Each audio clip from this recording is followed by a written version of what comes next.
আশ্চর্য লাগে chat GPT apps দিয়ে আপনি যা জানতে চান তাই বলবে।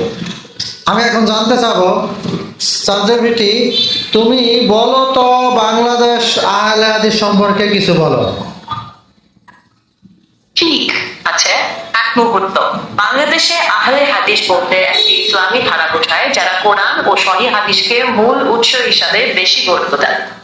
তারা সাধারণত কোনো একক মাযহাব কঠোরভাবে মানাকে বাধ্যতামূলক মনে করেন না, বরং দলিলের ভিত্তিতে আমল করার কথা বলেন। তারা তাওহীদের উপর জোর দেন এবং শিরক ও বিদআত হিসাবে গণ্য করার কাজ থেকে বিরত থাকার আহ্বান জানান। বাংলাদেশে তাদের মসজিদ, মাদ্রাসা ও দাওয়া কার্যক্রম আছে, তবে অন্যান্য ইসলামী ধারার সঙ্গে মাঝে মাঝে মত পার্থক্য দেখা যায়, বিশেষ করে ফিকহি ও ব্যাখ্যার পদ্ধতি নিয়ে।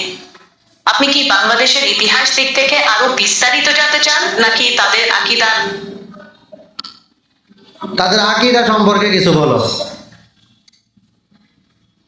আচ্ছা, একটু দেখি। সংক্ষেপে বলা যায়, আহলে হাদিস ধারার অনুসারীরা বিশ্বাস করেন যে কুরআন ও সহিহ হাদিসই মূল ভিত্তি। তারা তাওহীদ বা একমাত্র আল্লাহর ইবাদতের উপর জোর দেন এবং সব ধরনের শিরক থেকে বেঁচে থাকার আহ্বান জানান।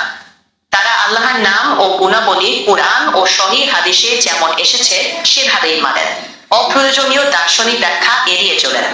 তারা রাসূলুল্লাহ সাল্লাল্লাহু আলাইহি ওয়াসাল্লাম ও সাহাবাদের অনুসরণকে গুরুত্ব দেন।